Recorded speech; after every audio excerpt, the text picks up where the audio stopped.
International Film Festival The Hague.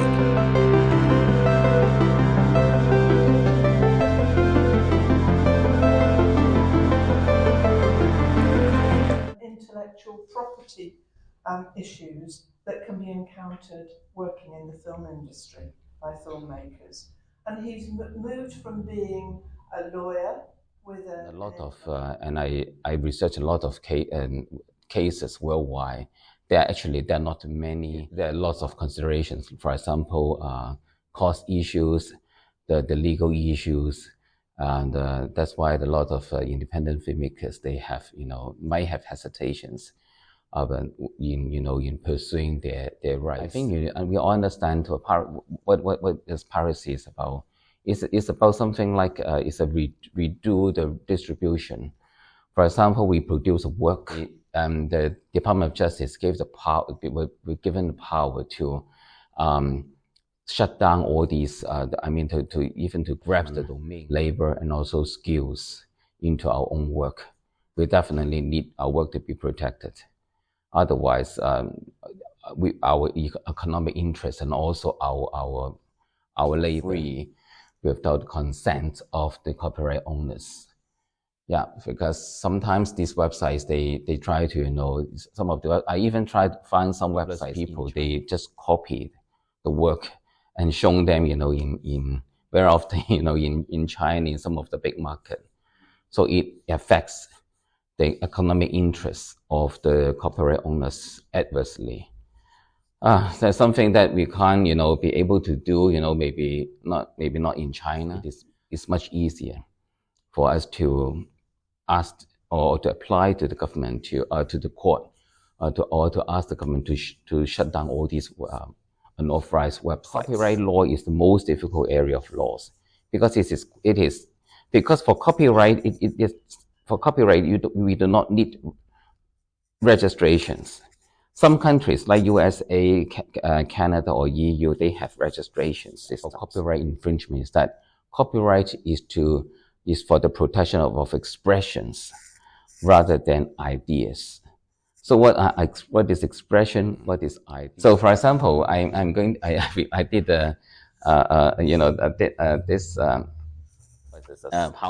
very common character, right? And you can find this character in some of the department stores and also even in the airport, right? The Miffy. So, do you think it is copyright protected? Expression, because an expression is that it must be in a form. For example, this is in the form of a cartoon character.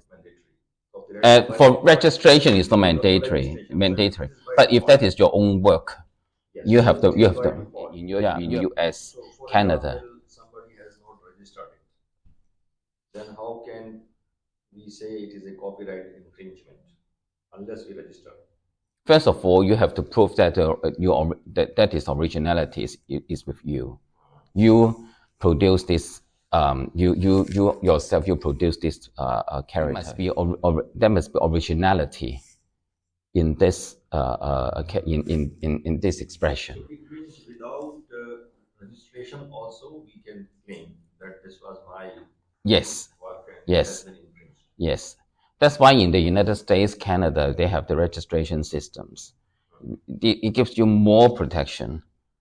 But even though you do not register it, doesn't mean that. So, and suppose somebody creates a video and the copyright is basically not registered, and if some other person picks a few seconds of it, the video was 3 minutes or 5 minutes, but somebody takes only 15 seconds of it. That will also be copyright infringement. Of course, yeah. For example, in film festivals, when we do a trailer. We are doing it, but please tell us it's something we are not doing. So that's why you need to have recourse against those films, because if one or two films, definitely you need to have that. Yeah. But I think it's a bit. It's a complex. I think it's where I struggle the most.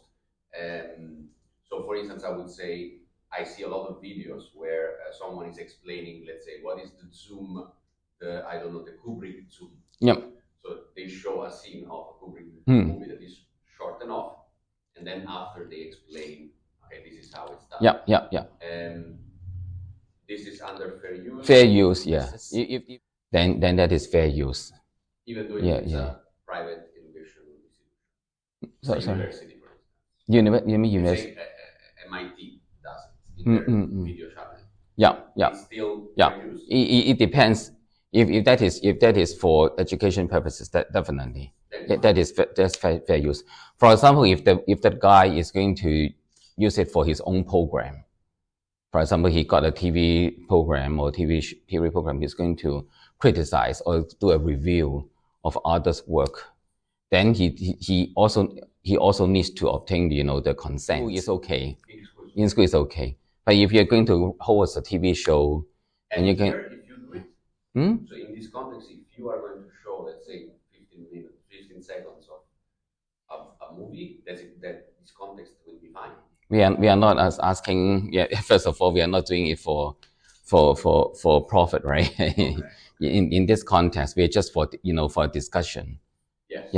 Yeah, that's fine. We can for example, one is original. The left one is original. The right one is a work of is the image of a similar work. Do you think we can go against it?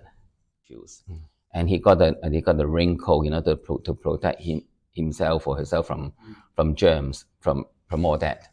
And in the second one, in the right hand side, this is also a similar character in another film with the same OCD issues, and also with a raincoat. You can see it. Do you think I can go against? Yes. What about the special character of the screen? So in this particular quite technical stuff, because for worldwide protection of copyright work, we have two big conventions to protect the work. What do you mean by burn? On YouTube. When we upload some video these days on YouTube. When we upload some video. So first of all, you decide where to go against the music company first. Where that company is located, basically. Yes, where it is located. Yeah. But for USA and for some EU countries, it's 70 years after the passing of the copyright owners. John, I have a question about the first part of the presentation you gave, which is about piracy. Talk about it as well, because you sent your line as well as being shown in person. And I've had filmmakers tell me that they encountered their filmmaker. It's just like a very finding it out by pure chance. And you already have the copyright in it. But the unfortunate point is that if you shown what we can do is like having some of the counterfeit products. This you mentioned the publication, right? Yeah. The right to, because it's a public information. First of all, it still goes to the agreement. It covers.